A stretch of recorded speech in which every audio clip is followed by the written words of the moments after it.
Hello po mga kalangga. Please subscribe, Kuya Mail. Yan. Salamat po. Yan, si Rachel po. Yan, na suportahan po natin. Huwag po kayo mag-alala. Nandito po si Kuya Mail para sumuporta din sa kanila. Maraming salamat po. Bye-bye. Ayan. Masaya kayo pag dito kayo. Apa. Okay.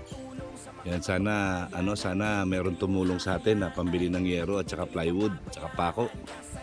Yan, makiusap kayo. Sana po tulungan niyo po kung na mabigyan ng yero and plywood para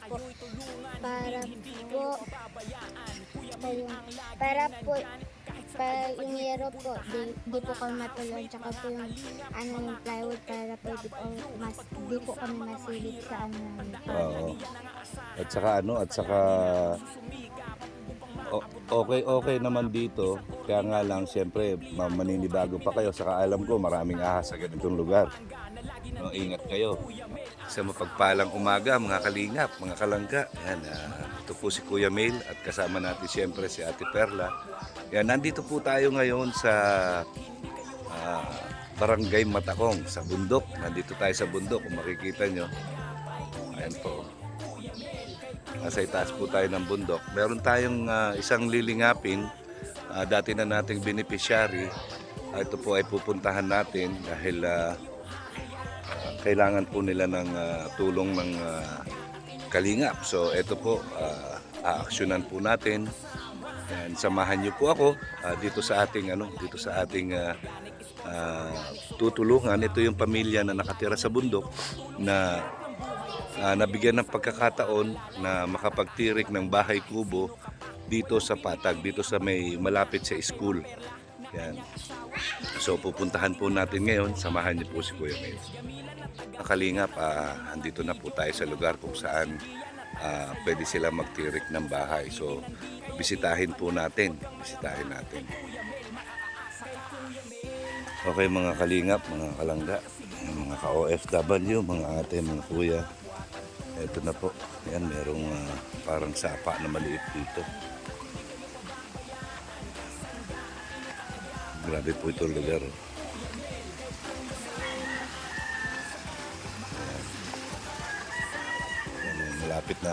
malapit ito sa mga eskwelahan, sa eskwelahan ng mga bata. Tarik ko. Nabigaw ako. Yan. Agoy, paakyat. Basa pa yung lupa. Dandahan Ate Perla. Ayan. So ito po yung kanilang titirikan. Ayan, magandang umaga. Saan yung lugar mo? Dito daan? Dito gumagawang daan ay. Gawan mo na hagdanan. Lagyan mo ng mga bato. Patay tayo dito. Oo, yung malalaki Baka baitang na naman ang sanggol yung gawin mo. So yan po mga kaibigan. Akyat po tayo. Mahirap baka madulas ka So ito. Grabe, nadulas po ako. Ayan. So, dahan-dahan Ayan.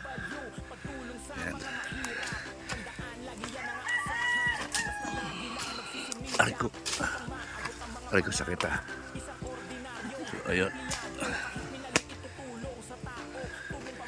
Bakit ikaw hindi ka nadudulas?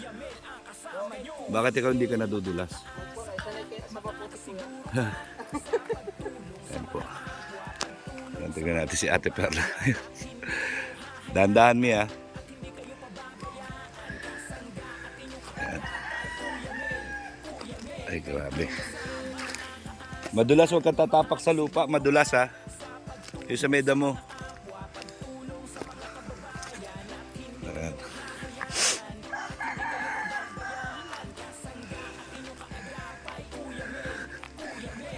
Ay, grabe.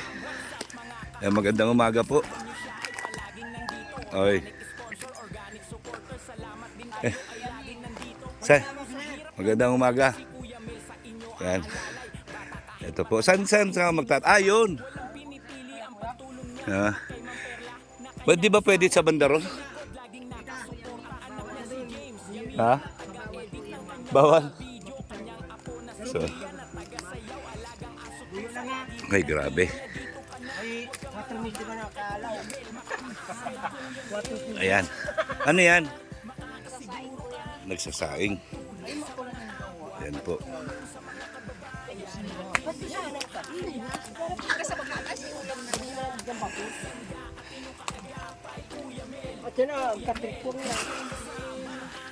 So, eto na po mga kalingap, mga kalangga. Ay grabe. Dito po sila magtatayo ng bahay. Ito lang po.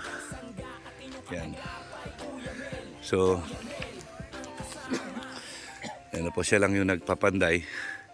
So, ang mga ginamit po na panghaligi, pambalagbag, puro mga punong kahoy. Ayan. So, ayan na po, nakaporma na siya.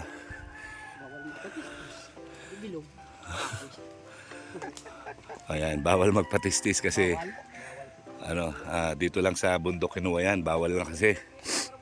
Ayan. Pero pagka dito mo gagamitin, okay lang. Hindi mo siya pwedeng ilabas. So, ito lang po, ganito lang kaliit to. Ayan. So, ayan po, ang hinihiling nila ay yero. Ayan, 12 yero, tsaka 8 plywood. Ayan, at yung kawayan na pang sahig, ano? Dito ka nakukuha ng kawayan na pang sahig.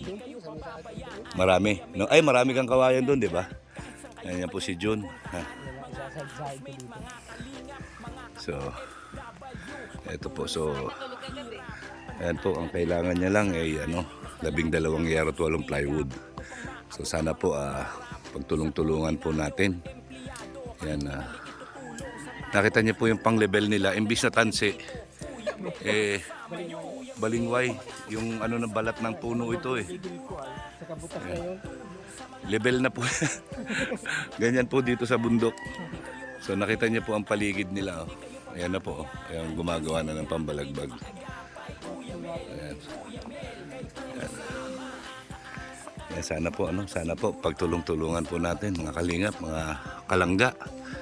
Ayan. Sa lahat po ng gusto sumuporta dito sa aking bagong gagawin project na bahay kubo. Ayan po, bahay kubo lang po yan. Ayan. Yung mga bata hindi na mahihirapan pumasok dahil malapit na sila sa eskwelahan. Hindi na sila lalakad ng malayo na 2 oras.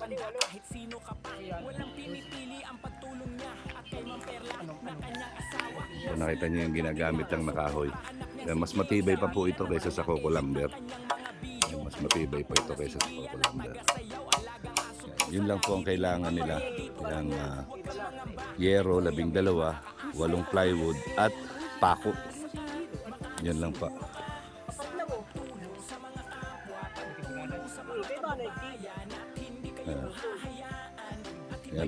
Paano yung forma ng bubong mo dyan? Ganon. Ganon. So anong haba ng yero? 12 Gs. Oo. 6 lang ang haba. So ilang 6 na 12, 6 na 6. So siguro maganda gawin ng 8 yun, no, Gs, para mas manimbuladas. Makawag kuya, nakawag sa hangin. Nakawag sa hangin. 6 lang talaga. So, di 12, 6, tsaka 6 na 6. O sige. 8?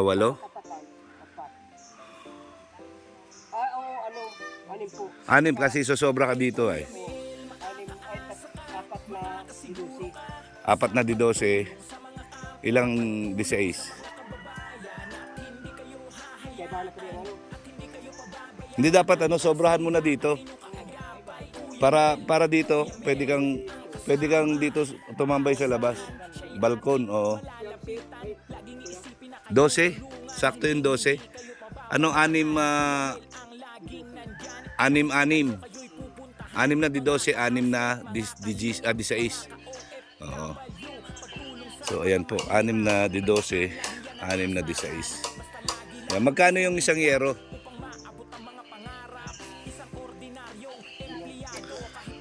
Siguro parang nasa 300 lang yata yung isa, no? 300 plus siguro, hindi 12. Yan. So, yun po mga kalingap.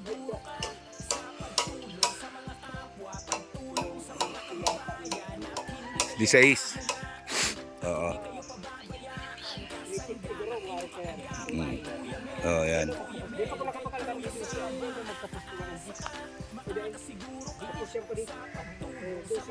12. Ayan, so ayan po yung lugar. Oh. Nakita nyo, yun, malalim dito banda. Tapos nakapaligid sa kanila puro mga punong kahoy. Ayan na, presko. Ayan. Yung kapitbahay nila yun, nandun sa baba. May pula na siya ng sarong K. Lampas na yan. Ayan. Ayan po. Sana matulungan niyo po ako, masuportahan niyo po ako dito sa project natin na ito. Ayan, sana po may mag-sponsor po sa atin ng hero at saka ng plywood. Ayan. Ang importante magkaroon na muna ng hero ito para sa bubungan. Ayan. Grabe ha. Ang hirap po ng buhay dito talaga, promise. Nakita nyo yung mga puno, yan, no? Nilulumot na yung mga puno.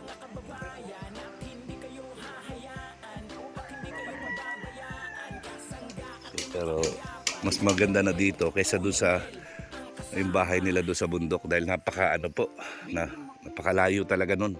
Ito po ay malapit-lapit. Malapit lang po ito, siguro mga 20 minutes lang nalalakari sa school. Ayan. At may maliit na sapa sa tabi. Ayan. Yan na po. Yan, nakita nyo, mano-mano lang po ang ginagawa. Yan, mano-mano lang ang ginagawa.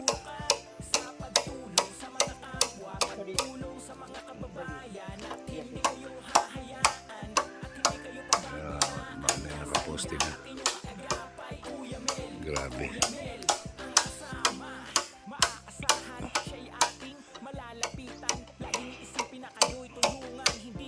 Ganyan lang po ang pagpaday dito.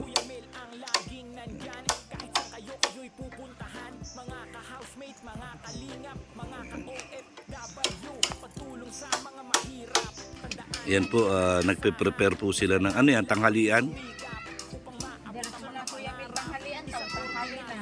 Oh, tanghali na. Ayan. Nagkapilang kami. Panak-panak kami sa daan.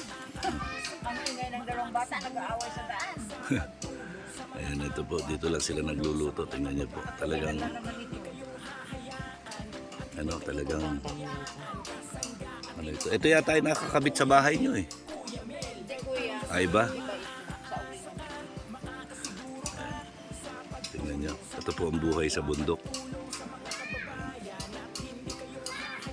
Maganda, meron sila sapa doon na kuhanan ng tubig. Napakalinis daw. Ayan.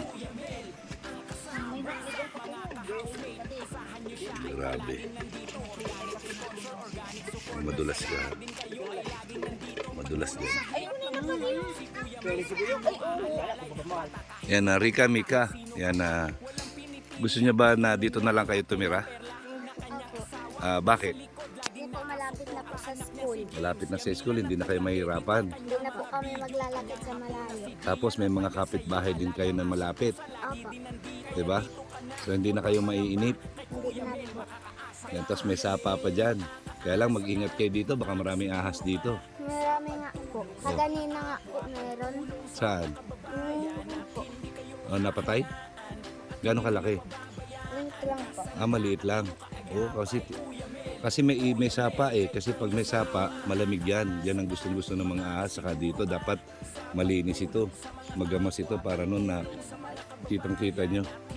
Yan, saka ingat kayo dahil madulas yung lupa dito. Yan, no? Yan, dito pala ang daanan. Dito kayo magkakaroon ng daanan. So, ayan. Masaya kayo pag dito kayo. Opo. So, okay.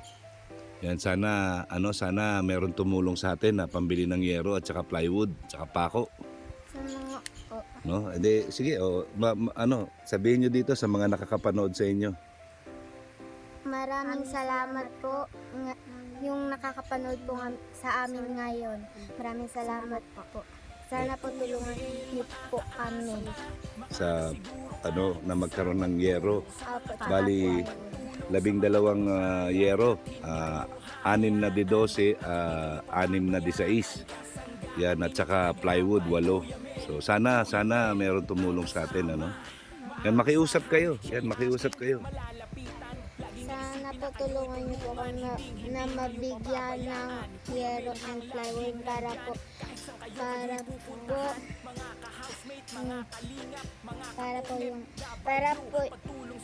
yung yero po di po kami matulungan, tsaka po yung yung plywood para pwede po di po kami masilip sa Oo. At saka okay naman dito. Kaya nga lang, siyempre, maninibago pa kayo. Saka alam ko, maraming ahas sa ganitong lugar. No, ingat kayo sa paglalaro nyo dahil eto, hindi naman natirahan ito ng matagal na panahon. Yung sa baba, okay. Pero ganun pa man, siyempre, wild yan, ingat pa rin kayo. Ingat pa rin. No? Kasi mga pababa pa rin yan. Sa kuhanan ng tubig nyo, dyan, pababa yan, di ba? Pero masaya na kayo dito kaysa doon sa una. Masaya na po dito.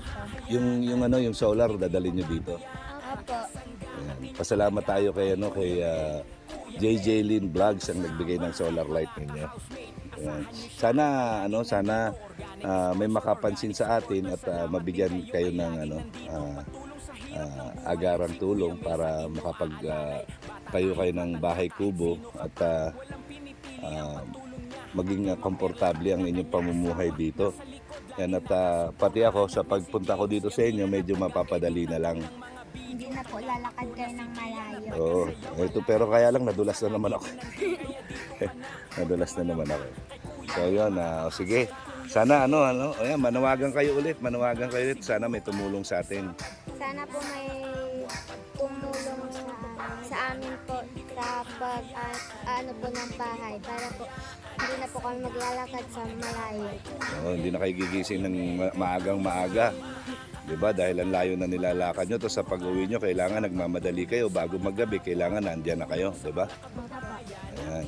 So yun, sige, sana may tumulong sa atin. Okay mga kalingap, yan po, pauwi na kami, no? Pauwi na kami. Yan, dinala natin sila ng bigas para meron silang masaing kahit papano dahil wala rin po tayo ngayon. So, kahit papano makapag-ayuda tayo at sana may makapansin po at matulungan makabili ng materyales. Yun lang naman pong 12 yero lang naman po. Yan. 6 na di 12, 6 na di Gs. So, sana po maresolbahan ko ito dahil kawawa naman yung 2 bata kung laging malayo yung nilalakad. Ayan, dito ako nadulas.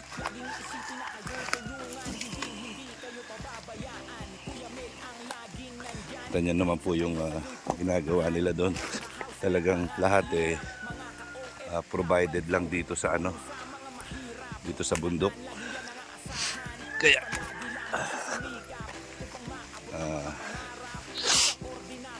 sana po matulungan natin sila.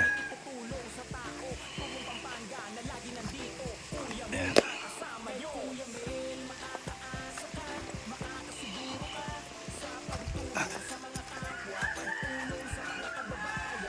May dala tayong Rika.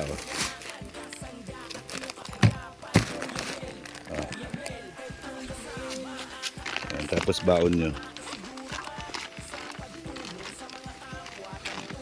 Tag 50 kayo, ha? Baon nyo. Ha? Ayan. So, ayun. Makiusap ka ulit para merong tumulong sa atin. Makiusap kayo. Sana po matulungan niyo po kami sa paggawa ng bahay. Sana po matulungan niyo po kami na ng yero and plywood po. O, para makalipat na kayo agad kasi tag-ulan. So nakita nyo po, doon pa po sila dati. Doon pa. Ang layo pa po. Bago sila makarating ng eskwelahan. So, ayan sana po yan, dinggin natin ang panawagan ng dalawang bata. Yan, mag-iingat kayo parati, mag-aral mabuti ha. Apo. Okay. Okay po yan si Ate Perla, nahihirapan po bumaba. Dandahan. Yan, nakita niyo po, doon sila sa taas nakatira. So, ayan. So, yan po, ang laging sinasabi ni Kuya Mel, ang gumagawa ng mabuti sa kapwa ay pinagpapala. Mabuhay po tayong lahat ang gusto natin ang naaayon sa kalooban ng Panginoon. Yan, sana po matugunan natin ang pangangailangan itong pamilya na ito dahil kawawa naman. Yan, okay, ingat kayo parati ha. Okay, bye-bye.